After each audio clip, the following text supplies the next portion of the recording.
너무 심야 DJ가 맞아요. 되신 거예요.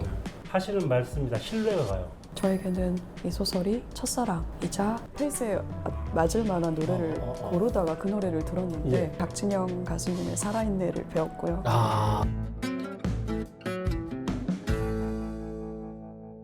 문학 속 우리 삶 이야기를 나누는 시간 문학 감상회. 안녕하십니까? 저는 이정이고요. 네, 안녕하십니까. 소설 쓰는 김중혁입니다. 네, 오늘 모실 분 제가 목소리를 참 좋아합니다. 작품도 좋아하지만 목소리 듣고 있으면 마음이 편안해지고 하시는 말씀이 다 신뢰가 가요. 카메라 돌리기 전에 말씀을 좀 나눴는데 너무 심야 DJ가 맞아요. 되신 거예요. 일단 자정은 넘어야 될 것 같은. 2시? 3시? 보시는 분들도 자정 넘어서 다시 트셔도 됩니다. 예. 자, 어쨌든 인사를 나눠 보도록 하겠습니다. 오늘 저희가 다룰 책의 작가이신 백의 그림자를 쓰신 황정은 소설가 모셨습니다.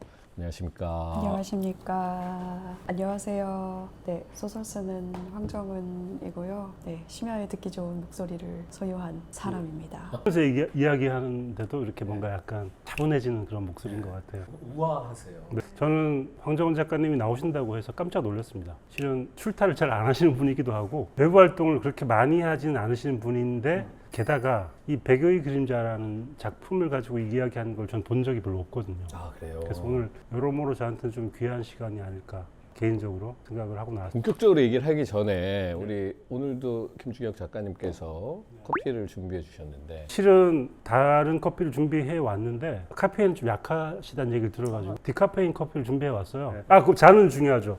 잔이 네, 이게 이제 한국의 궁을 모델로 해서 만든 디자인이에요. 귀가 있어가지고 이게 한국의 전통 차를 마시는 것처럼 귀를 잡고 이렇게 마시면 자연스럽게 이 텍스처가 느껴지는. 그래서 황정은 작가님이 드시고 계신 저 잔이 백, 요것이 그림자, 백의 그림자 이렇게 구성을 해봤습니다. 저는 일단 여기를 온 이유를 말을 하고 싶어서 이유가 있어요? 이유가 있어요?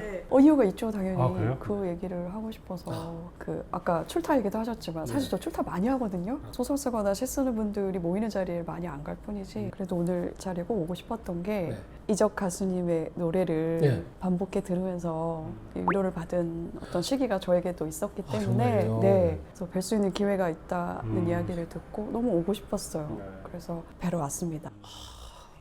감사합니다. 사실 이제 이적이라는 가수는 작가들이 정말 좋아하는 가수거든요. 제가 작가들 중에 이적을 싫어한다는 이야기를 들어본 적은 거의 없는 것 같아요. 어떤 노래를 좋아하는지가 약간 파가 있어요. 저는 일단은 다행이다라는 노래를 정말 집요하게 반복해서 들은 시기가 있었고, 그리고 고독의 의미 앨범 전체를 좀 자주 들었었고, 그 이적 가수님이 번안에서 부른 걱정 말아요 그때 그 노래를 열심히 들었어요. 작은 일기라는 에세이를 출간하셨는데 거기 보니까 좋아하는 스타일이 링딩동 이쪽이시던데. 저를 반대로 기억하고 계시는데 그 반대요? 제가 샤이니를 좋아하는데 그 샤이니의 노래를 처음 접한 게 링딩동이라는 노래로 처음 들었어요. 운동을 하다가 운동장 트랙을 따라서 돌다가 페이스에 맞을 만한 노래를 고르다가 그 노래를 들었는데 그게 대단히 인상이 강렬하잖아요. 이거는 그 수능 금지곡 중에 하나죠. 예. 그래서 듣다가 이게 뭐지? 하면서 껐어요. 계속 생각이 나는 거예요. 그래서 샤이니 입문곡이라서 좋아한다는 것이었고. 운동을 좋아하시나 봐요. 네. 근데 당시에는 제가 운동을 좋아해서 트랙을 뛴 것이 아니고 그 산문 작가들의 직업병이 있어요. 그 디스크가 5년 정도 원고 노동을 하다 보면 반드시 생깁니다. 그래서 그때 당시에 그게 발병을 해가지고 살려고 이제 운동을 삼아서 한 거고 그다지 운동을 좋아하진 않았다가 운동에 재미를 붙인 게 얼마 안 됐어요. 무게 치시는 거 좋아하시더라고요. 이거 네. 쇠질. 무거운 걸 들면 발바닥이 꾹 눌리잖아요. 그 느낌이 너무 좋아서 무거운 거 들고 나서 무게를 탁 놨을 때 발바닥을 향해서 중심이 싹 내려간 상태에서 움직이고 걷고 하는 게 굉장히 좋더라고요. 상쾌하고 중력을 좀 제대로 느껴본달까? 그런 게 있어서 제가 예전에 들었던 바로는 그 방송 댄스도 오랫동안 하셨잖아요. 너무 많은 걸 지금 너무 아니 많은 걸 지금 그게 재밌는. 예를 들어 어떤 것을 방송 때에서 제가 마지막으로 한 것이 그 박진영 가수님의 살아있네를 배웠고요.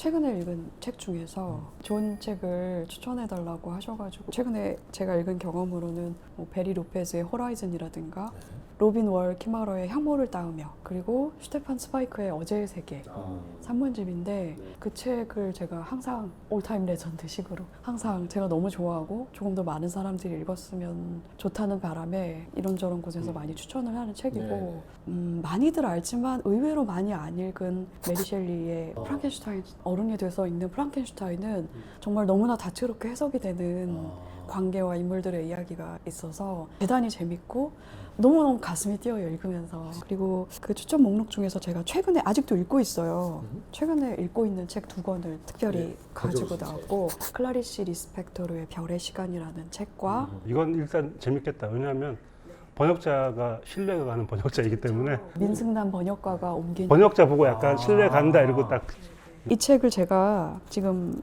전체가 한 140페이지 정도 되는데 40페이지를 읽었거든요.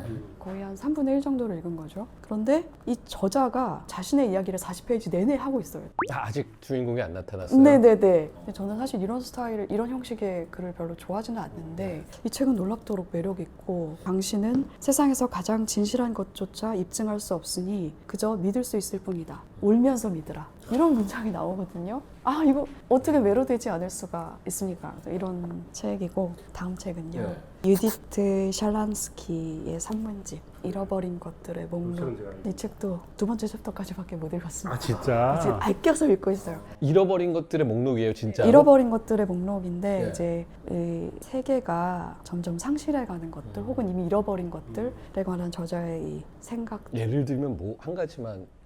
카스피의 호랑이 그리고 투아나키라는 섬 그리고 게리케의 일각수 뭐 사포의 연가 이런 목록들로 작성이 되어 있고 저는 사실 서양의 그런 고대 문화사라든지 그런 것들 잘 모름에도 불구하고 매력적인 산문이라서 특히 서문이 진짜 서문을 읽고 제가 너무 설레서 책을 탁 덮고 맞아. 한참 넋을 잃고 가만히 앉아 있었어요.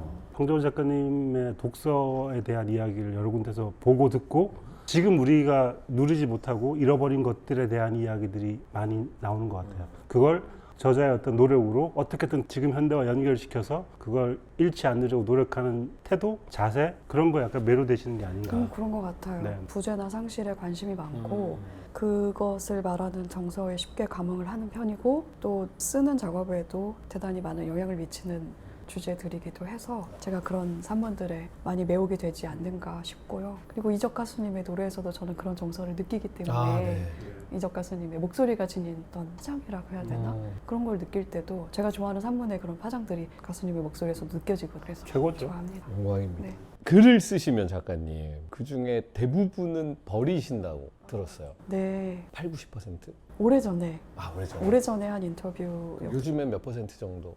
요즘은 어제를 기준으로 말하자면 100%가 남습니다. 다 살리는 걸로? 네. 근데 원고지 세 장을 썼기 때문에 날리면 이제 제가 네. 저 예전에는 8시간 정도 꼼짝도 안 하고 8시간 정도 앉아서 쓸 수 있었거든요. 시간이 어떻게 흘러가는지 몰라요. 앉아서 쓰다 보면 정말 4시간 정도는 정말 눈 깜짝할 사이에 흘러가고 쓸 수 있는 분량하고는 별개로 앉아서 집중을 하다 보면 시간이 후딱 흘러가서 8시간 정도는 너끈하게 앉아 있었는데 이제 점점 그게 어려워져서 지금은 4-5시간 정도 되는 것 같아요. 그런데 최근에는 제가 문장 한 줄을 쓰려면 8번, 9번을 쓰거든요. 그러니까 문장의 단어들을 다 바꿔가면서 써요. 뉘앙스가 다 다르고 제가 말하고자 하는 것들을 제대로 보여줄 수 있는 말을 고르다 보면 문장을 대단히 여러 번 쓰게 되는데 그러다 보니까 요즘은 그날분의 원고지에 남는 문장이 결국은 살아남은 문장들인 거예요. 안에서 걸러서 나오기 때문에 생존 확률이 높아진 거네요. 그래서 조금 더 버겁기도 한 것 같고 침묵이 계속 쌓이니까 예전에 이제 입으로 말하고 손가락을 움직여서 글자를 쓰면서 이제 소리를 내면서 문장을 만들었는데 지금은 가만히 앉아서 이걸 침묵을 견디면서 이걸 쓰다 보니까 조금 더 작업이 버거워진 것 같다 하는 생각이 들기도 하네요. 전 궁금한 게 음악 만드는 사람들은 고도에 집중해야 되는 시간이 길어야 돼요. 우리는 사실 기본적으로 써야 되는 양이 있기 때문에 시간이 걸리거든요. 네. 대중음악은 이제 곡이 길진 않으니까 음악은 이제 건지는 거 한 20-30곡 써야 한 곡 건져요. 그거는 맞는 것 같고 그런데 이제 그 한 곡이 나오는 시간은 사실은 짧으면 짧을수록 좋은 결과물이더라고요. 시간이 지나도 예, 그게 막 이렇게 만지고 이렇게 고치고 이렇게 붙여보고 이러면 나중에 보면 좀 어색해요. 제가 쓴 뭐 왼손잡이 이런 노래라든지 뭐 그런 건 거의 걸어가면서 쓴 적도 있고 집에까지 걸어가면서 친구들 그때는 녹음기가 없으니까 잊어버리면 안 되니까 계속 부르면서 가자마자 이 녹음을 하는 거죠. 예. 근데 뭐 어쨌든 그렇게 자연스럽게 나오는 게 제일 좋긴 하고. 우리는 글 쓰는 사람들은 그걸 되게 부러워하는 이유가 한 방에 이걸 쓰면 너무 좋을 것 같긴 해. 그러니까 장편 소설 하나도 하나의 톤으로 확 써낼 수 있으면 얼마나 좋을까. 근데 이건 굉장히 긴 시간을 필요로 하기 때문에 매일매일의 루틴이 생기는 이유가 매일 똑같이 그걸 하지 않으면 균질하지 않기 때문에 루틴을 만들고 생활을 만드는 게 그런 이유 때문인 것 같아요. 맞습니다. 소설을 쓰는 과정이 배우가 자신이 맡은 역할에 몰입하는 과정하고 좀 비슷하기도 한 것 같거든요. 각각의 인물들한테 몰입해서 그 인물의 시선으로 보고 생각하고 그 인물의 방식으로 선택하려는 노력을 작가들도 같이 하잖아요. 메소드 라이팅 쪽이에요? 그런가 봐요.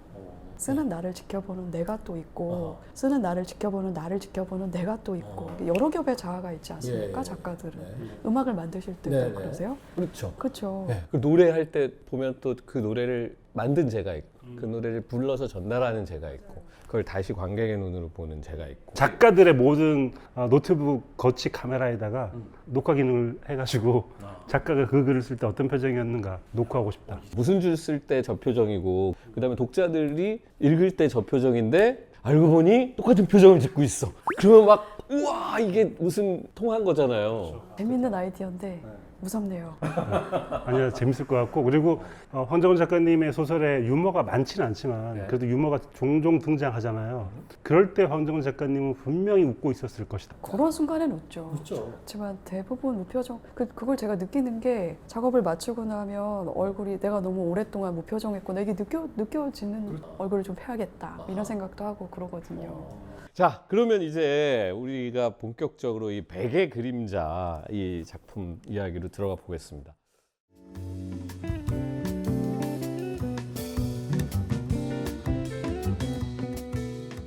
제가 오늘은 이야기를 좀 입체적으로 전해드리고자 제가 좋아하는 팝업북을 가지고 왔습니다.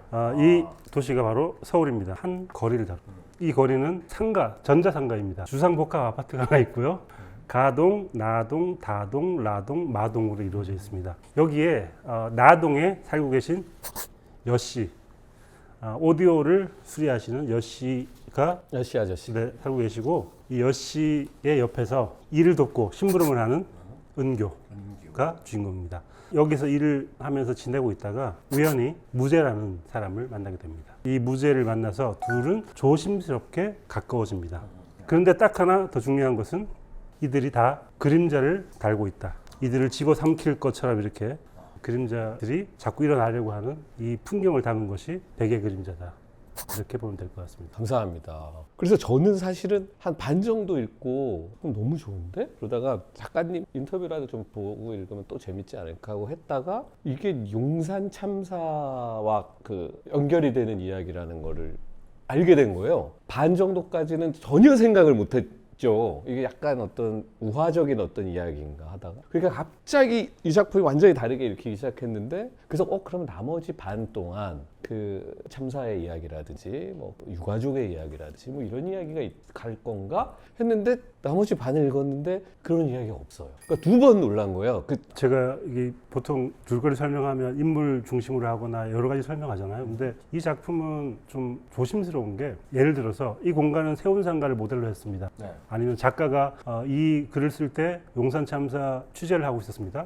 이런 이야기를 하는 게 사실은 약간 불필요한 첨언 같다는 생각이 들었어요.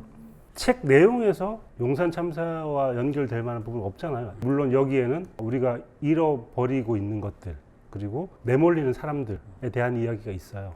근데 이게 물론 연결되긴 하죠. 근데 그렇다면 꼭 굳이 그 용산이라는 키워드를 머릿속에 떠올리면서 이 작품을 읽을 필요는 없다.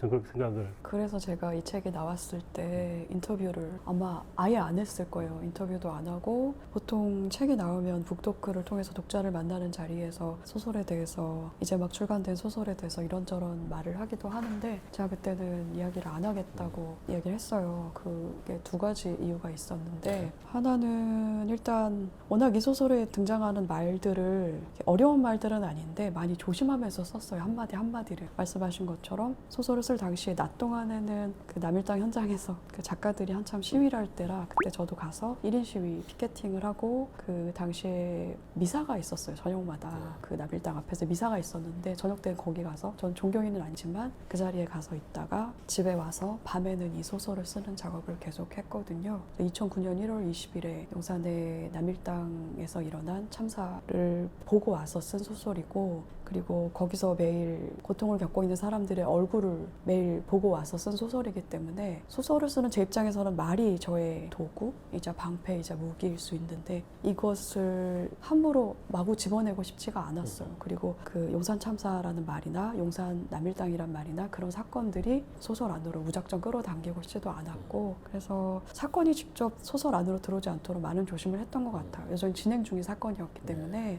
두 번째는 그런 사건들하고는 또 별개로 이 소설 안에 대화가 끊임없이 등장을 하거든요. 은교와 무죄의 대화를 저는 매우 좋아해요. 그래서 이 대화에 대해서 제가 저자가 나서서 뭐라고 말을 덮치는 것이 두 사람 사이의 대화를 방해하는 일이라는 생각이 들더라고요. 읽는 사람들도 이 두 사람의 대화를 자신들의 목소리와 자신들의 생각으로 읽으면서 얻게 되는 어떤 뭔가가 있을 텐데 그걸 저자의 말로 어지럽히고 싶지 않다. 생각을 하고 말을 많이 보태진 않았고요. 소설을 쓰게 된 동기랄까? 그런 것들을 맥락을 알고 나서 읽는 것도 저는 괜찮고 그런 사건과는 또 그런 맥락과는 무관하게 단지 두 사람의 사랑 이야기로 읽어도 저는 읽는 분들이 좋을 대로 읽으면 좋다 하는 생각을 하고 있습니다. 숫자 100의 그림자, 이게 어떤 의미일까요? 그 소설을 쓸 당시에 제가 어딘가에서 아주 옛날에는 사람들이 100을 정말 무한대에 가까운 그런 정말 많은 양의 수로 완벽한 수.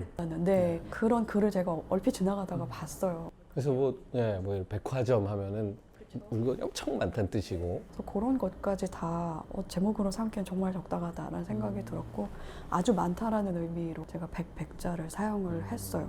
네, 많이들 이제 오해를 하시죠. 흰색으로. 네, 흰색으로 오해를 하시고 많은 그림자 하면은 제목으로도 좀 적당하지 않은 데다가 100의 그림자라고 하면 많다는 의미도 있지만 뭔가 각자가 지닌 별개의 그림자로도 느껴져서 사적인 의미로 느껴져서 자, 이 100의 그림자 안에 보면 이 그림자에 대한 이야기들이 이제 계속 나오잖아요.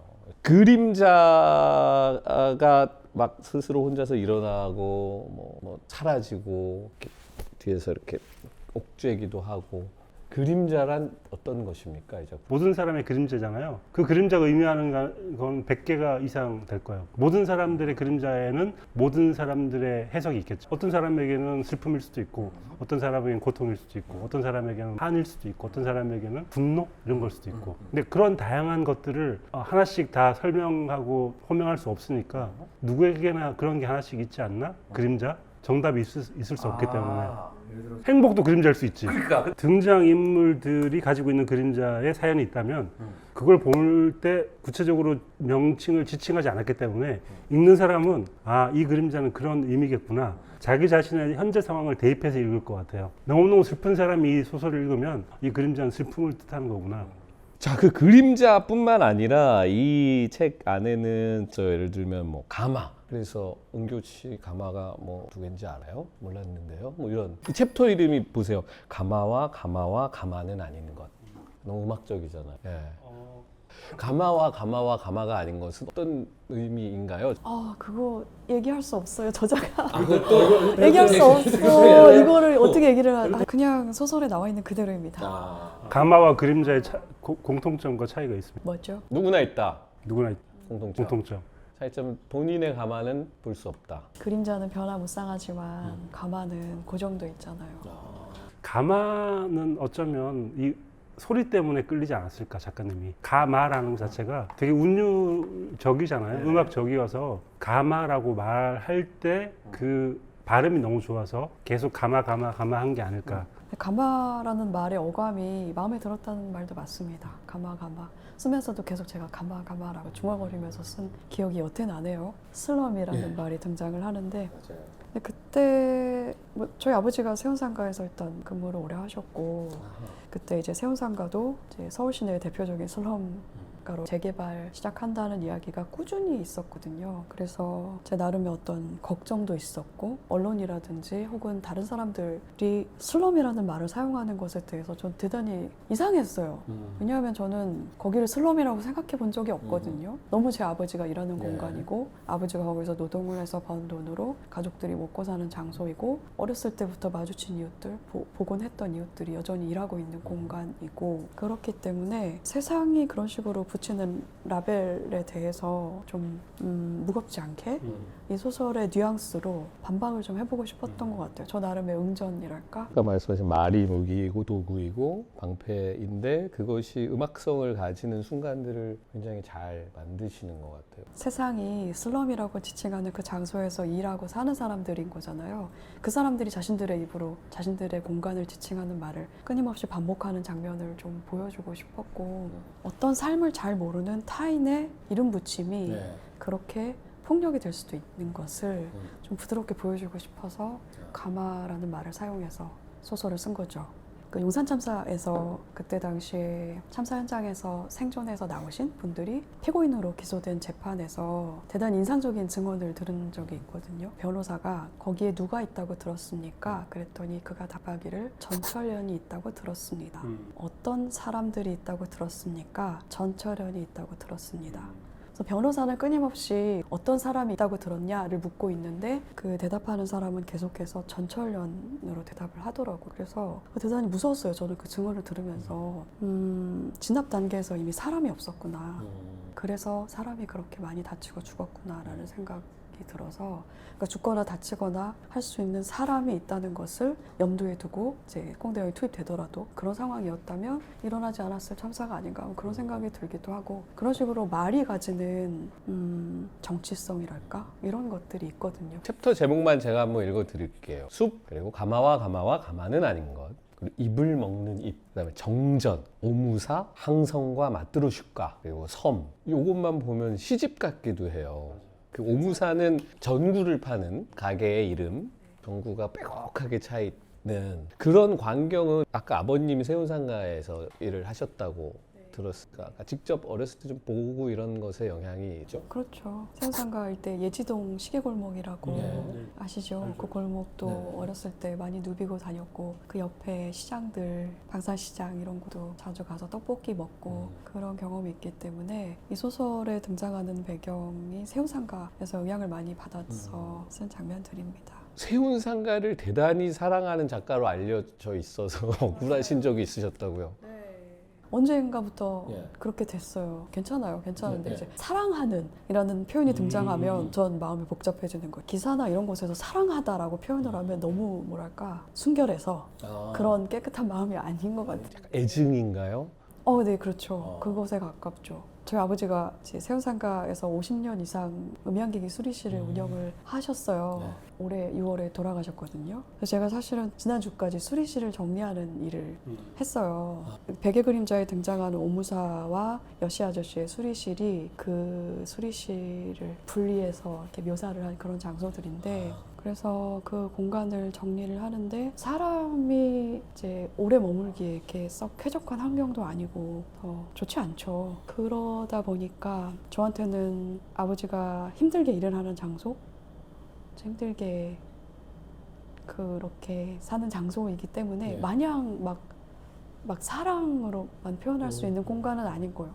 베개 그림자에는 세운상가라고 쓰지 않고 전자상가라고 썼잖아요. 그랬던 이유도 있어요? 네, 아까도 말씀드렸다시피 현실에서 지금 진행되고 있는 사건의 구체적인 말들이 소설 안으로 들어오는 것에 대한 저는 조심스러웠고 그거는 이제 그 사건을 지금 겪고 있는 사람들에 대한 그 사람들을 향한 조심스러운 마음이었기 때문에 그래서 어떤 특정 지명을 사용할 수가 없었고 근데 또 사람들이 전자상가 하면 저한테는 세운상가인데 많은 분들이 용산 전자상가 그죠. 세대가 하다가 이제 용산으로 또 많이 그래서 제가 초반에는 이게 백의 그림자에 등장하는 전자상가가 세운상가라는 말을 굳이 덧붙이질 않았는데 너무 자연스럽게 다들 용산 전자상가로 연결을 하셔가지고 아 거기가 아니라 세운상가입니다라고 좀 지나서 이야기를 하기 시작했죠.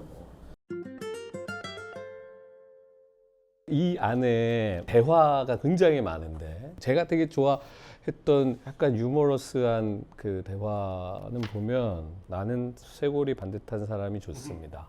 그렇군요. 좋아합니다. 쇄골을요? 은교 씨를요. 나는 쇄골이 하나도 반듯하지 않은데요. 반듯하지 않아도 좋으니까 좋은 거죠. 그렇게 되나요? 계란 먹을래요? 네. 보시면 아시겠지만 따옴표가 전혀 들어있지 않아서 되게 연극적인 대사 같기도 하고 둘이서 텔레파시를 염력으로 주고받는 속 이야기 같기도 하고 그러니까 이렇게 대화를 이렇게 많이 이렇게 짜시면서 어떤 그 의도가 있었을지 혹은 본인의 생각, 경험 이 소설을 한 편의 노래처럼 만들고 싶은 마음이 있어서 그래서 네, 그 마음이 컸어요. 노래처럼 소설을 쓰고 싶다. 그리고 당시에 제가 좀 강박이 있었나 봐요. 그 작가마다 문장을 쓴 리듬, 나름의 리듬이 있지 않습니까? 쓰는 호흡일 텐데 저는 그 리듬을 따라서 제 호흡을 따라서 문장을 쓰면서도 그 문단의 모양 같은 것도 당시에는 좀 많이 중요했거든요. 당시에 그 문장 부호가 있는 게 저는 좀 거칠게 느껴졌던 것 같아요. 제가 사용할 수 있는 문장 부호는 맞춤표, 아주 피치 못해서 쉼표 정도고 그 외의 문장 부호는 사용하지 말자는 이상한 각오가 당시에 있었습니다. 그래 그래서 목차도 시작은 숲 마지막은 섬 제 스타일이거든요. 그 음악성이 막 가다가 급기야 노래할까요? 라는 문장이 나오는데 일단 소설의 마지막 문장이 노래할까요? 왜요? 중간에 보면 정전도 일어나고 배도 끊겼다가 이게 무언가가 계속 이렇게 사라져 가고 있는 근데 걸어가면서 맨 마지막 문장이 노래할까요? 왜요? 그래서 와 이거 하고서 제가 다시 처음부터 이렇게 훅 한번 봤더니 노래할까요가 3번 나와요. 아, 그래서 깜짝 놀랐어요. 아, 왜 몰랐지? 앞에 읽다가 첫 번째 노래할까요에서는 그 노래는 아까 그 링딩동에서 우리가 놀라듯이 첫 번째 다뤄지는 노래는 칠갑산이잖아요. 콩밭매는 아낙네야. 그래서 갑자기 거기서 또 현실로 확 돌아오. 두 번째 또 노래할까요? 했을 땐 동요가 나왔어요. 네. 뭐였죠? 하얀 눈 위에 구두 발자국. 그 어떻게 되죠 노래가? 하얀 눈 위에 구두 발자국 강아지와 따단따단따라라라 뭐 이런 거잖아요. 그러니까 그 노래에 대한 이야기가 이런 노래를 뭐 완곡을 부르는 게 아니라 이 노래에 대한 자기의 생각 뭐 너무 슬퍼서 못 부르겠다 목이 메어서 못 부르겠다 뭐 이런 얘기. 그 둘이 그 까만 데를 걸어가면서 무슨 노래를 했을까요? 이것도 또 대답하기 곤란한 너무 어려운 질문인데 저는 생각한 노래는 있어요. 제가 생각해도 이 소설의 결말이 대단히 임팩트가 있기 때문에 각자가 생각하는 노래가 있을 것 같아서 저는 구두 발자국 했을 것 같다 생각을 했습니다. 저는 이 책의 정조와 너무 어울린다고 생각했던 노래는 어떤 날이었어요? 근데 만약에 이걸로 제가 한 편의 영화를 만든다. 마지막에 암전이 되면서 노래할까요? 하고 딱 끝나. 그 다음에 어떤 노래가 나올까? 어떤 노래가 나와야 되지 않을까? 소설 마지막엔 이 두 사람이 노래를 서로 청하고 부르면서 가면 좋겠다는 생각으로 이 소설을 시작을 했기 때문에 노래로 끝마무리를 했고 그리고 노래라는 게 저한테는 파도 같은 것이라서 다양한 장르의 노래가 있잖아요. 아까도 말씀드렸다시피 제가 어떤 노래를 좋아하면 한식에 정말 집중적으로 집요하게 듣거든요. 아니 아까 잠깐 얘기했는데 거짓말 있는 앨범이 고독의 의미인데 저 김주경 작가님이 2000번 들었다 그랬더니 난 그거보다 훨씬 많이 들었을걸. 에이 저를 몰라서 그렇게 A 하시는 것이고 정말 노래를 한 곡을 한 4분짜리 노래를 물리적으로 그러면 한 10,000번 들었단 말씀이세요? 10,000번이 될지 모르겠지만 어쨌든 정말 많이 들었고 정말 많이 들었어요. 그 노래 한 곡을 반복해 들으면서 온갖 감정의 파고를 다 경험을 하고 끝없이 오르내리고 하면서 니콘비 작가 그런 말이죠.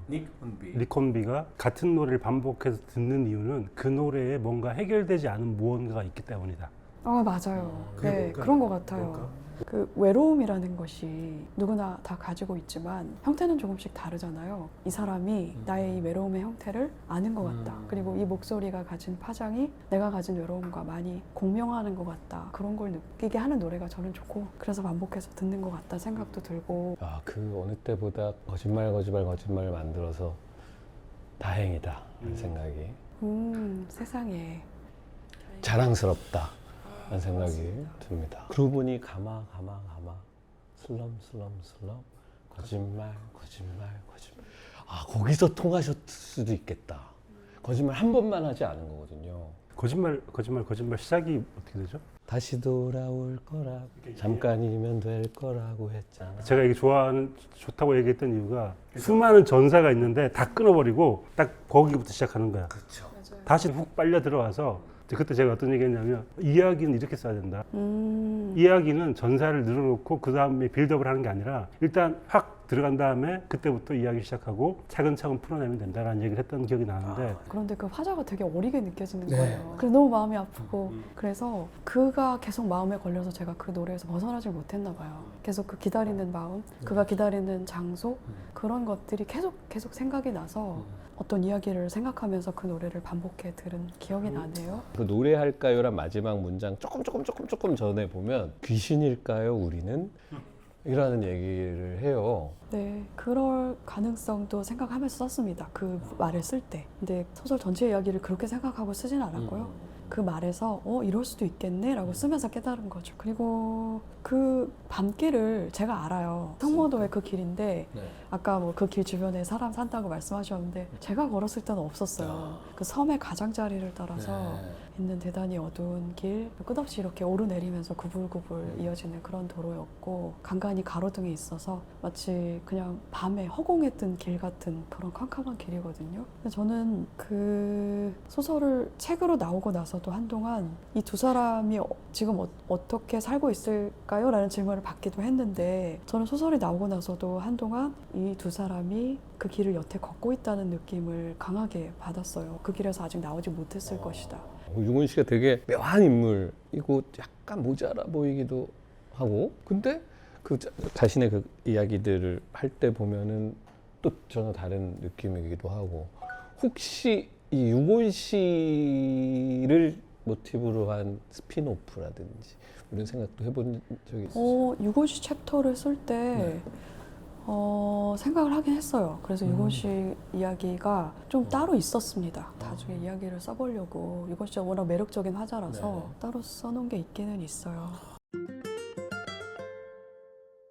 오늘 작가님과의 이야기를 마무리하면서 작가님께는 이 백의 그림자는 어떤 작품으로 남아 있으신지. 세상에 그냥 담겨 있을 뿐이지 어떠한 고통을 겪으면서 내가 이 세상에 담겨 있을 뿐이지 세상을 막 굳이 꼼꼼히 관찰을 하고 지그시 바라보고 이런 시선이 많이 비율이 그렇게 높지가 않았는데 심지어는 소설을 쓰면서도 대단히 제 안을 들여다보면서 소설을 써왔거든요. 이 소설 전까지는. 이 소설을 통해서 내가 사는 사회에서 일어난 어떤 사건과 사람들과 그 안에 어떤 고통들을 이제 바로 곁에서 목격을 하면서 내가 세계와 대단히 강력하게 연결이 돼 있구나. 이걸 좀 자각을 세게 하게 됐어요. 소설을 쓰는 작업을 통해서. 그래서 내가 지금 너무 끔찍한 것을 보고 있는데 참혹하고 이 무참한 것을, 이 광경을, 이 사건을, 이 장소를, 저 얼굴을 보고 있는데 할 수 있는 게 정말 너무 없더라고요. 제가 할 수 있는 게 이제 글쓰기니까, 글쓰기밖에 없으니까 그래서 글을 쓴 것이고 그래서 백의 그림자라는 소설을 썼고 이 소설을 쓴 뒤에는 또 재판정에 가서 취재를 해서 입을 먹는 입이라는 제목으로 루포를 쓰기도 했거든요. 내가 뭘 할 수 있을까? 이 세계의 폭력에 대응해서 이 앞에서 뭘 할 수 있을까 생각을 하다가 사랑을 하자, 사랑을 해보자 라는 생각을 했어요. 그래서 그 사랑이 시작된 지점이 바로 이 백의 그림자라는 소설이라서 저에게는 이 소설이 첫사랑이자 풋사랑인 소설입니다. 대화가 소설이 나오고 나서 적지 않게 그런 이야기를 들었는데 세상에 이렇게 대화하는 사람이 어딨어 말을 의외로 빈번하게 들었거든요. 근데 저는 정말 이상한 것이 제가 나눈 대화들이 이 안에 들어가 있기 때문에 이렇게 대화하는 사람이 있는데 그래서 저는 제가 20대 초중반에 한 3년 정도를 1년씩 연달아서 말에 어려움을 겪은 시기가 좀 있었거든요. 정말 1년 동안 말을 정말 많이 하고 싶은데 사람 사람을 만날 수가 없어서 그래서 말을 가둔 채로 말에 대한 갈증을 키우면서 그렇게 집에 머물렀던 시기가 1년이 있었고, 그리고 그 이듬해 1년에는 제가 대학을 진학을 하게 됩니다. 그러면서 많은 사람을 새롭게 만나면서 말이 폭발을 한 시기가 있었어요. 근데 그때는 제 말이 제어가 안 돼서 온갖 종류의 말을 쉬지 않고 계속 말이 정말 터져 나오듯이 자루를 이렇게 꾹 눌러서 터트리듯이 말이 끊임없이 나와서 제가 감당이 안 될 정도로 너무나 많은 말로 곤란을 겪은 시기가 또 1년이 있었고, 또 그렇게 사느라 또 몸이 고장이 나는 바람에 그 세 번째 3년째 되는 해에는 또다시 한 공간에 머물면서 고립된 생활을 또 1년을 했거든요. 그렇게 3년을 보내고 났더니 대화가 어렵더라고요. 그래서 그 친구랑 대화를 주고받았는데 제가 말을 잘 못하다 보니까 서로 대화가 이런 식으로 오간 거예요. 내가 한 말을 상대방이 받아서 똑같이 하고 그 사람이 또 한 말을 제가 받아서 물어가면서 서로 말이 서로 되돌려주듯이 그런 식의 대화를 하면서 제가 좀 많이 괜찮아졌거든요. 말씀드렸다시피 제가 그때 그 큰 폭력을 목격하고 있었기 때문에 이것에 대응할 수 있는 뭔가 세상에 이렇게 처참한 일이 있는데 그럼 이 세상에 좀 더 따뜻한 것도 존재하게 하고 싶다. 그런 글을 하나 세상에 만들어두고 싶다는 욕망이 있었고, 제가 가진 것 중에 가장 좋은 것, 가장 따뜻한 것, 이게 바로 내가 겪은 그 대화를 통한 최고의 사랑, 그거였기 때문에 그 대화를 향해서 제가 이제 이 소설을 썼죠. 제가 만든 티셔츠 뭐냐면 컷 보니것, 제가 좋아하는 작가의 티셔츠, 제가 좋아하는 말이어서 만들었는데 이 베개 그림자를 쓰는 작가님의 마음이 이런 마음이 아니었을까 생각했죠. It was beautiful and nothing hurt. 모든 것이 아름다웠고 누구도 상처받지 않았다. 하지만 그럴 수 없는 세계이기 때문에 그걸 추구는 해야 되지 않나? 그런 마음을 먹으면서 이 소설을 봤습니다.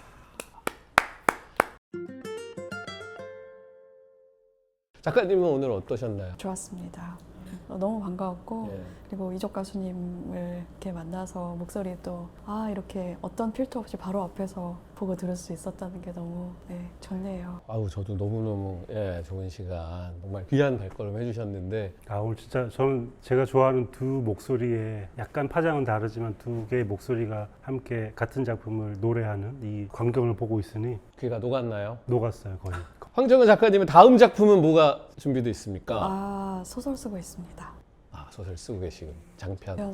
소설 쓰고 있습니다. 기대하겠습니다. 예전에는 지금 쓰고 있는 것에 관한 질문을 받으면 내용을 이야기하거나 했는데 이야기하고 나면 맥이 좀 빠져요.